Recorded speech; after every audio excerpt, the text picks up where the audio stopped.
बिस्मिल्लाहिर्रहमानिर्रहीम। अस्सलाम वालेकुम। मेरा नाम है मोहम्मद अबू बकर कैसरानी और आज हम अपनी कम्पिटिटिव एग्ज़ाम्स की प्रिपरेशन शुरू करने वाले हैं। अच्छा जी, शुरू करने से पहले एक ज़रूरी बात मैं आप लोगों से कहना चाहूँगा और वो ये है कि हम लोगों में से अक्सर लोग अपना ज़्यादातर टाइम ये सोचते गुजार देते हैं कि आया तैयारी कहाँ से करें, शुरू कहाँ से लें, स्टार्ट कहाँ से करें, कहाँ से पढ़ना शुरू करें, क्या पढ़ें क्या ना पढ़ें। और हम में से मोस्टली अपना टाइम 1 ईयर 2 ईयर इसी चीज़ में ज़ाय कर देते हैं, यही सोचते हुए कि शुरू कहाँ से करना है और कब शुरू करना है। तो कोई भी चीज़ शुरू करने के लिए सबसे जो सही वक्त, अच्छा वक्त होता है वो होता है अभी, नाउ। जब आप ये सोचते हैं कि कल कर लेंगे तो फिर वो आपसे काम कभी नहीं होता।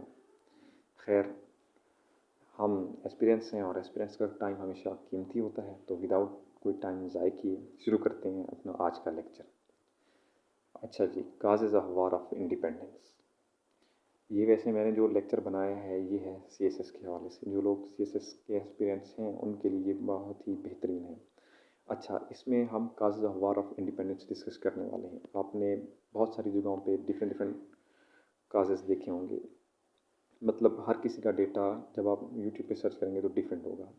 मेरा डिफरेंट है। अच्छा, डिफरेंट क्यों है बाकियों से, मैं आपको पहले काजेज़ दिखा देता हूँ। अच्छा, काजेज़ में हम डिस्कस करने वाले हैं doctrine of lapse, religious causes, economical causes, Hindu Muslim jobs dismantle and cartridge rifle. ठीक है। अच्छा, मैंने ये 5 से 6 जो हैं वो पॉइंट्स बनाए हैं, काजेज़ में लिखे हैं। बाकी कोई बैटल ऑफ पलासी लिखेगा, कोई बैटल ऑफ मैसूर लिखेगा, कोई क्या लिखेगा।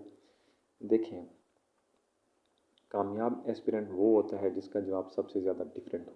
जिसका जवाब डिफरेंट होता है वही बंदा सीएसएस में कामयाब करता है।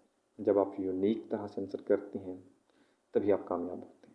जो सारे आंसर लिख रहे हैं, अब अगर आप भी वही लिखते हैं तो फिर क्यों चूज़ किया जाए भाई आपको। तो अपने आप को नॉमिनेशंस में लाने के लिए, अपने आप की सिलेक्शन के लिए आपको दूसरों से डिफरेंट होना पड़ेगा और हम ऐसा ही करेंगे। और हम दूसरों से डिफरेंट तरह से पढ़ेंगे और बस पढ़ते रहेंगे। इंशाल्लाह कामयाबी हमारा मुकद्दर बनेगी, आपका भी मेरा भी। तो इस सफ़र का आगाज़ करते हैं causes of war of independence 1857 के साथ। तो सबसे पहले जो है डॉक्ट्राइन ऑफ लैप्स है हमारे पास। हम इसको फिर डिटेल वाइज देखेंगे one by one. Religious causes, economical causes, Hindu Muslim jobs dismantle, cartridge rifle. अच्छा, फिर लास्ट में मैं इसमें पीपीएससी के हवाले से या दूसरे जो हमारे कम्पिटिटिव एग्ज़ाम्स होते हैं उनके एमसीक्यूज़ भी बताऊँगा। मतलब जो हम डेली पढ़ेंगे उसमें से जो जो पीपीएससी के हवाले से या बाकी जो हमारे सर्विस कमीशन के एग्ज़ाम्स हैं उनके हवाले से अहम एमसीक्यूज़ हैं वो भी मैं आपको बताऊँगा। तो चलिए शुरू करते हैं। सबसे पहला काज है जी हमारे पास डॉक्ट्राइन ऑफ लैप्स। अच्छा, ये डॉक्ट्राइन क्या थी? डॉक्ट्राइन कहते हैं एक थ्योरी को। ये थ्योरी दी थी जी लॉर्ड डेलहाउजी ने। क्या थ्योरी का नाम क्या है? Doctrine of lapse. अच्छा जी, लॉर्ड डेलहाउजी ये कौन था? ये था जी गवर्नर ऑफ इंडिया 1946 से 1958 तक। अब वो हमसे एमसीक्यूज पूछ सकता है कि इंडिया का गवर्नर कौन था 1946 से 1958 तक। या लॉर्ड डेलहाउजी इंडिया का गवर्नर रह चुका है, इसका टेन्योर बताएं कौन सा है। ठीक है, ये 2 एमसीक्यूज हो गए। फिर उसके बाद वो पूछ सकता है डॉक्ट्राइन ऑफ लैप्स किसने दी? तो डिवाइस्ड बाय लॉर्ड डेलहाउजी। ठीक है।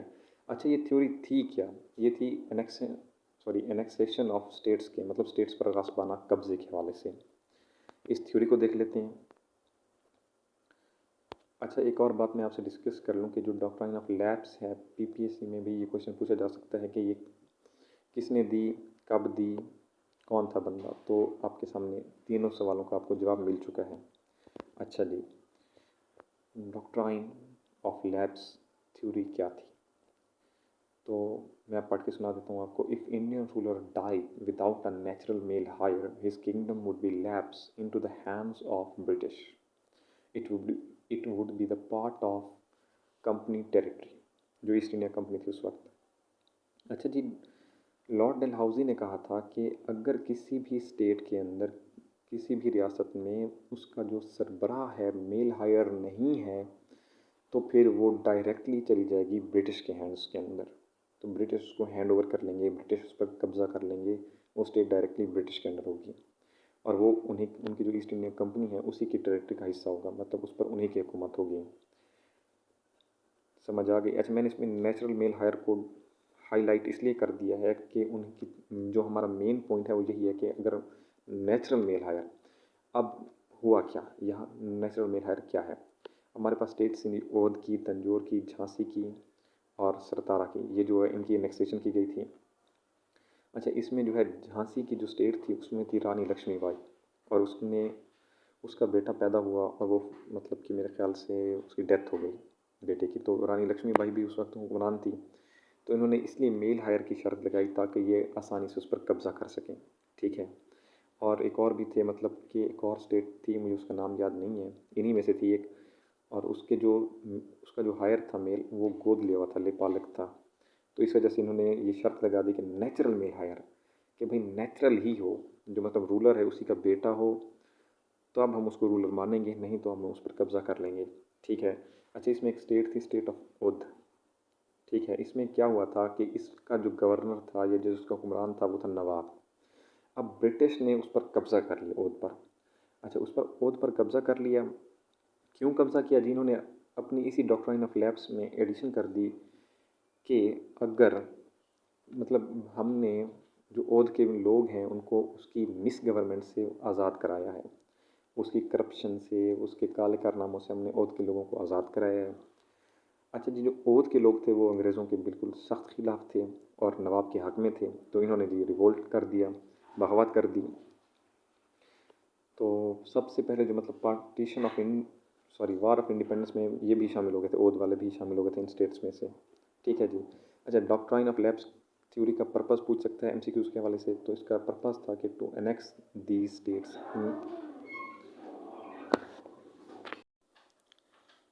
अच्छा जी, तो हम अपना एमसीक्यूज देख रहे थे कि डॉक्ट्राइन ऑफ लैप्स का पर्पस क्या था। तो डॉक्ट्राइन ऑफ लैप्स का जो पर्पस था तो इन स्टेट्स पर गासिबाना कब्जा करना, टू एनेक्स दी स्टेट्स। इसके बाद जो वार ऑफ इंडिपेंडेंस का एक और काज है, सेकंड काज, वो था रिलीजियस काज। अच्छा जी, सब कॉन्टिनेंट के अंदर दो अक़वाम थी, हिंदू और मुसलमान। हिंदू के अपने मज़ाहिब मतलब अपनी रसूमात थी और मुसलमानों की अपनी भी थी। ब्रिटिश ये चाहते थे कि पूरे सब कॉन्टिनेंट के अंदर एक ही रिलीजन हो, वन रिलीजन का कंसेप्ट हो और वो हो क्रिश्चियनिटी। अच्छा, इसके पर्सपेक्टिव में उन्होंने क्या किया, उन्होंने जो इंडिया की मतलब हिंदूज़ की रस्म थी सती, उसे ख़त्म कर दिया। अच्छा, मैं आपको सती का थोड़ा सा बैकग्राउंड दे देता हूँ कि क्या है। सती हिंदुओं की एक रस्म है जिसमें बेवा को अब उसके शौहर के साथ ही जला दिया जाता है, ठीक है। तो अंग्रेज़ों ने इस रस्म का ख़त्मा कर दिया और बेवा को ये हक़ दे दिया कि वो दोबारा शादी कर सकती है, ठीक है। उसके बाद बस ये होना था, तो हिंदू गासिब हो गए, गुस्सा हो गए। उन्होंने कहा कि जी अब तो नहीं चलेगा ब्रिटिश का राज, अब तो बस हम रिवोल्ट करेंगे ही करेंगे। तो मुसलमानों पर सख्ती की गई, मुसलमानों पर भी, हिंदूज़ के ऊपर भी, मजहबी तौर पर भी। तो रिलीजियस काजेज़ भी थे वार ऑफ इंडिपेंडेंस के। अच्छा, ये पॉइंट्स हैं, इन्हें आप अपने अल्फाज में लिखेंगे। हमारा काम जो है वो आपको पॉइंट्स बताना है, आपने फिर उसको अपने वर्डिंग में लिखेंगे, ठीक है। मैं सिर्फ आपको इंट्रो दे रहा हूँ और उसका थोड़ा सा बैकग्राउंड नॉलेज दे रहा हूँ, ठीक है। अच्छा, इकोनॉमिकल काजेज़ क्या थे वार ऑफ इंडिपेंडेंस के? जो ब्रिटिश थे वो हिंदूज़ और मुस्लिम को काबिल एतबार नहीं समझते थे। वो कहते थे कि जो हिंदू और मुसलमान हैं वो एतबार के लायक हैं ही नहीं। तो हुआ क्या, इन्होंने जो मतलब मुसलमान थे या हिंदू थे जो उनकी फ़ौज में थे उन्हें बरतरफ कर दिया।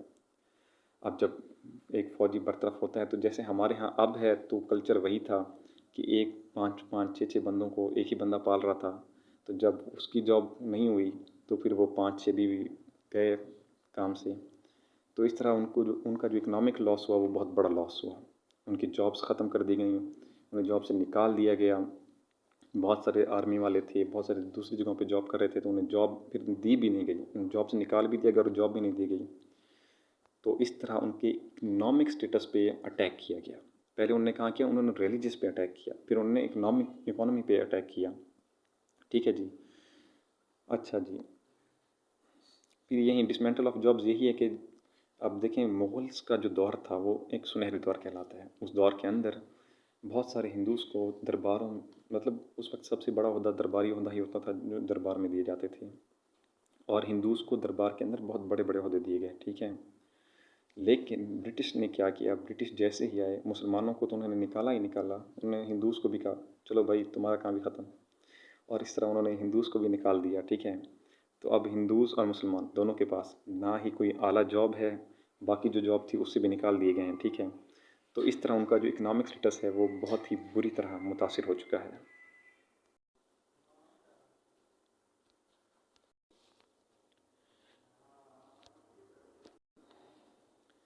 अच्छा जी, वार ऑफ इंडिपेंडेंस का जो इमीडिएट काज था वो था जी इनफील्ड राइफल कार्टेजेस।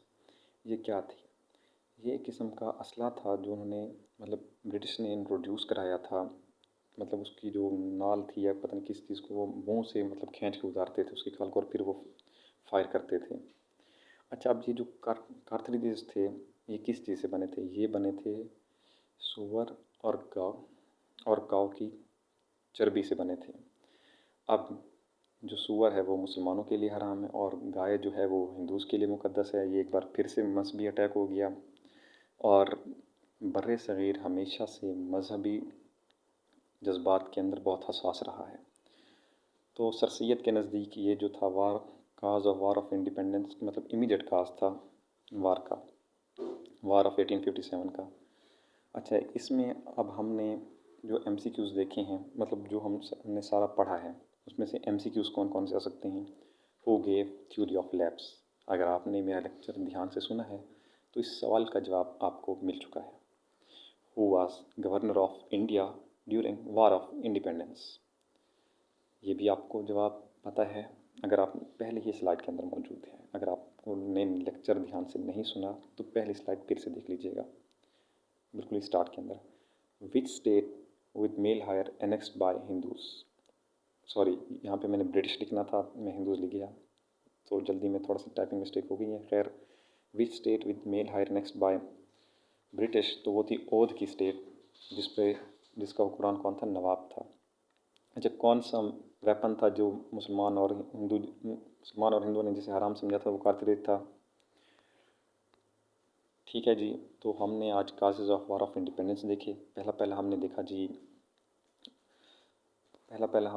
था डॉक्ट्राइन ऑफ लैप्स, फिर रिलीजियस काजेज़ देखे, इकोनॉमिकल काजेज़ देखे, हिंदू मुस्लिम जॉब्स डिसमेंटल, कारतूस राइफल देखा।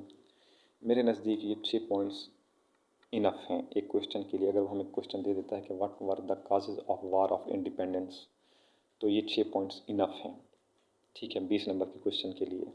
और बाकी एमसीक्यूज़ के हवाले से भी मैंने इस टॉपिक को कवर कर लिया है। तो हम जो भी एमसीक्यूज़ पढ़ेंगे उसको सब्जेक्टिव और ऑब्जेक्टिव दोनों व्यू से देखेंगे। तो थैंक यू, सब्सक्राइब कर दीजिएगा, शुक्रिया।